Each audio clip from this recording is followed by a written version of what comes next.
मुंबईहून रात्रीची सिद्धेश्वर एक्सप्रेस पकडून आम्ही 6-6:30च्या आसपास सोलापुरात सकाळी दाखल झालो. सोलापुरातून आमची प्रायव्हेट व्हेकल आली आणि त्याने आम्ही थेट अक्कलकोट येथे पोचलो. अक्कलकोटला जाताना खूपच सुंदर असे मंदिरसुद्धा लागले. हा आहे अक्कलकोट सोलापूर मार्ग. तर इथे आम्ही बेला मातृभवन भक्त निवासामध्ये राहिलो. तर बेला मातृभवन भक्त निवास हा खूपच छान असा भक्त निवास आहे, जिथे तुम्हाला AC नॉन AC दोन्ही प्रकारचे रूम अवेलेबल आहेत. बेला मातृभवन भक्त निवासाच्या समोरच तुम्हाला राजेराय मठ दिसून येईल आणि समोर बेलानाथ महाराजांचा समाधी मठ आहे. बेला मठ म्हणून ओळखले जाणारे ठिकाण हे स्वामी समर्थाच्या परंपरेतील एक शांत साधना स्थळ मानले जाते.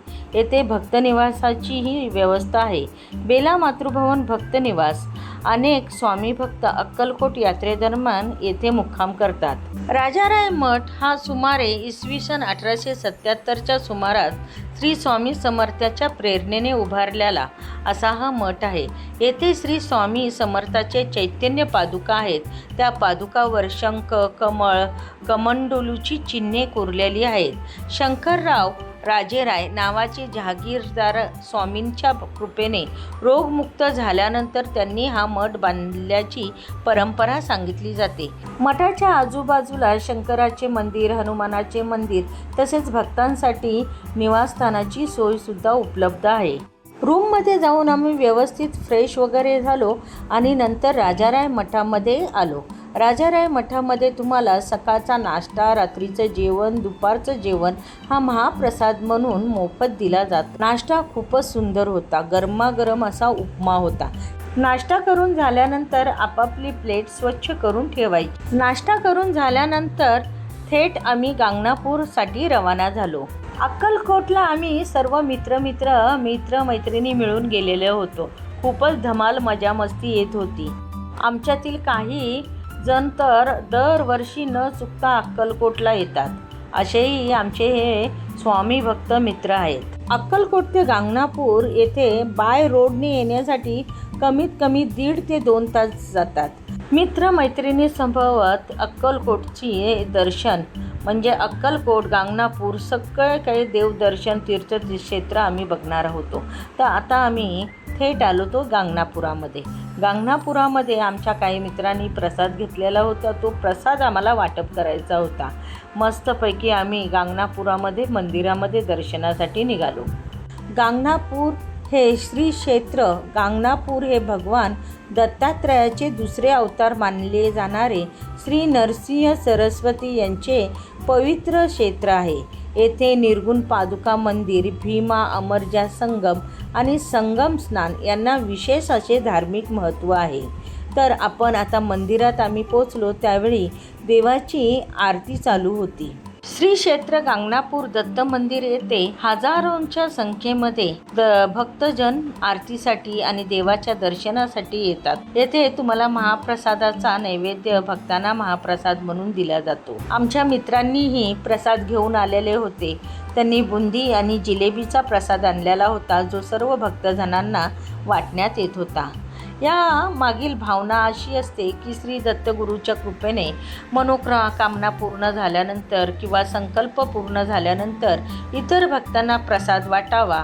त्यामुळे मंदिर परिसरात, संगमाजवळ किंवा मठाजवळ अनेक भक्त प्रसाद वाटताना तुम्हाला दिसून येतील. जर तुम्हालाही प्रसाद वाटायचा असेल तर स्वच्छ आणि पॅक केलेला प्रसाद नेणे किंवा तेथूनच प्रसाद खरेदी करून वाटणे हे अधिकच सोयीचे आणि योग्य ठरेल. श्री दत्तगुरूच्या परंपरेत अन्नदान हे श्रेष्ठ दान मानले जाते आणि त्यामुळे अनेक भक्त प्रसादासोबत अन्नदानही करतात.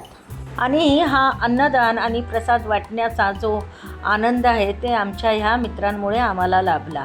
आमच्या ह्या शालेय मित्रामुळे आम्हाला खूपच वेगळा अनुभव इथे अनुभवता आला. खूपच भारी वाटलं आणि खूपच आनंदही झाला. प्रसाद वाटून झाल्यानंतर आम्ही थेट मंदिरामध्ये गेलो दर्शनासाठी. कारण की आरती झाल्यानंतर सगळ्या भाविकांना प्रसाद वाटायचा असतो. मंदिरामध्ये हजारोंच्या संख्येमध्ये भाविक दर्शनासाठी आले होते. आम्ही सुद्धा लाईनीमध्ये उभे राहिलो. मोकळे करून जाणार मोकळे महाराजांचं निवेदन जाणार आहे साईडला थांबा साईड. देवाचे दर्शन घेऊन आता आम्ही संगम नदीवर चाललेलो आहोत. गांगनापूरमधील संगम हे भीमा अमरजा संगम म्हणून प्रसिद्ध आहे. येथे भीमा आणि अमरजा या दोन नद्यांचे पवित्र संगम होतो. दत्त संप्रदायात या संगमाला अत्यंत पवित्र असे स्थान मानले जाते. अशी श्रद्धा आहे की येथे स्नान करून श्री दत्तगुरूचे स्मरण केल्यास मनशांती लाभते आणि पाप शालन होते. औदुंबराचा वृक्ष. संगमाजवळ औदुंबराचे झाड दत्त भक्तांसाठी अतिशय पवित्र मानले जाते. अनेक भाविक या वृक्षाजवळ बसून श्री गुरुचरित्राचे पारायण करतात आणि ध्यानधारणाही करतात. संगमाजवळ संगमेश्वराचे मंदिर आहे. हे भगवान शंकरांना समर्पित असे प्राचीन मंदिर आहे. श्री नरसिंह सरस्वती स्वामी येथे दररोज अनुष्ठान करत असत अशी परंपरा सांगितली जाते. मंदिरात त्यांच्या शिळा पादुका देखील आहेत ज्यांचे भक्त श्रद्धेने दर्शन घेतात. दत्त संप्रदायात अशी श्रद्धा आहे की श्री नरसिंह सरस्वती महाराज आजही सूक्ष्म रूपाने दररोज पहाटे या संगमावर स्नान करतात आणि नंतर गांगनापुरात भिक्षा स्वीकारतात. त्यामुळे या संगमाला अत्यंत महत्त्व प्राप्त झाले आहे. गांगनापुरातून आता आम्ही थेट निघालो ते अक्कलकोटच्या दिशेने. रस्त्याने जाताना अवधूत आश्रम लागला. खूपच सुंदर असा आश्रम आहे. आता आम्ही अक्कलकोटमध्ये पोहोचलो. रूमवर जाऊन थोडं फ्रेश वगैरे झालो आणि स्वामीच्या दर्शनासाठी निघालो. आम्ही ज्या ज्या मंदिरामध्ये गेलो त्या मंदिरामध्ये आम्हाला आरतीचा लाभ मिळाला. संध्याकाळची वेळ असून सुद्धा प्रचंड प्रमाणात गर्दी स्वामींच्या मठामध्ये होती. वटवृक्ष समाधी मंदिर इथे आम्ही स्वामींचं दर्शन घेण्यासाठी आलेलो होतो. बघू शकता भाविकांची किती गर्दी आहे. ती पुरुषांची आणि स्त्रियांची वेगवेगळी ठिकाणं बसण्याची आहेत आणि नेमकी आरती चालू झालेली होती आणि त्या आरतीचा लाभ आम्हाला घेता आला. आरती झाल्यानंतर श्री स्वामी समर्थांचं खूपच छान दर्शन झालं. श्री स्वामी समर्थ वटवृक्ष मंदिर हे अक्कलकोटमधील श्री स्वामी समर्थ महाराजांच्या सर्वात पवित्र आणि प्रमुख स्थान मानले जाते. स्वामी समर्थांनी अक्कलकोटमध्ये आपल्या वास्तव्याचा मोठा काळ या पवित्र वटवृक्षाखाली घालवला. ते येथे बसून भक्तांना उपदेश देत, त्यांच्या अडचणी दूर करत आणि आध्यात्मिक मार्गदर्शन करत असत. म्हणूनच या वटवृक्षाला स्वामींच्या सानिध्याचे प्रतीक मानले जाते. सहज लक्ष गेलं तर एका छोट्या मुलगा खूपच सहजतेने प्रसाद देत होता. त्याच्याकडून आम्ही प्रसाद घेतला. स्वामींचं दर्शन घेऊन आम्ही बाळप्पा मठाकडे वळलो. असे म्हटले जाते की श्री स्वामी समर्थांच्या पावलांचे ठसे येथे उमटलेले आहेत ते दिसून येतात. बाळप्पा महाराज हे श्री स्वामी समर्थांचे अत्यंत निष्ठावान आणि प्रिय असे शिष्य होते. श्री स्वामी समर्थांनी आपल्या अखेरच्या काळात बाळप्पा महाराजांना आपल्या चिन्मय पादुका, रुद्राक्ष माळ, दंड आणि इतर पूजनीय वस्तू देऊन अक्कलकोटमध्ये स्वतंत्र मठ स्थापन करण्याची आज्ञा दिली. त्या आज्ञेनुसार बाळप्पा महाराजांनी गुरुमंदिर बाळप्पा मठ उभारला. पुढील गादीवरील संतांची समाधी आहे. श्री स्वामी समर्थांच्या पवित्र चिन्मय पादुकांचे येथे दर्शन घडते. बाळप्पा मठातून आम्ही थेट आलो ते राजेराय मठामध्ये. मस्तपैकी जेवणाचा आस्वाद घेतला. महाप्रसादाचा आस्वाद घेऊन आम्ही सकाळी 6 वाजता अभिषेक करण्यासाठी मंदिरामध्ये पोचलो राजेराय मठामध्ये.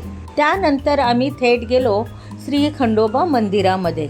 हे मंदिर अक्कलकोटमध्ये आहे आणि येथे आम्ही खंडोबा देवाचे दर्शन घेण्यासाठी आलेलो आहोत. श्री स्वामी समर्थाने बराच काळ या मंदिरामध्ये वास्तव केल्यामुळे या मंदिराला खूपच महत्त्व आहे. खंडोबा देवाचे दर्शन घेऊन आम्ही बाहेर आलो. बाहेर हा जो रथ दिसतोय तो पालखी रथ आहे. आता आपण जाऊया चोळप्पा महाराजांच्या घरी. चोळप्पा महाराज हे श्री स्वामी समर्थ यांचे अत्यंत निष्ठावान सेवेकरी आणि परमभक्त होते. स्वामी समर्थांनी अनेक वर्ष चोळप्पा महाराजांच्या घरी वास्तव्य केले. त्यामुळे ते घर आजही भक्तांसाठी अत्यंत पवित्र मानले जाते. या व्हिडिओमध्ये आपण अक्कलकोट ते गांगनापूरचा प्रवास केलेला आहे. आता पुढील प्रवास आपण करूया.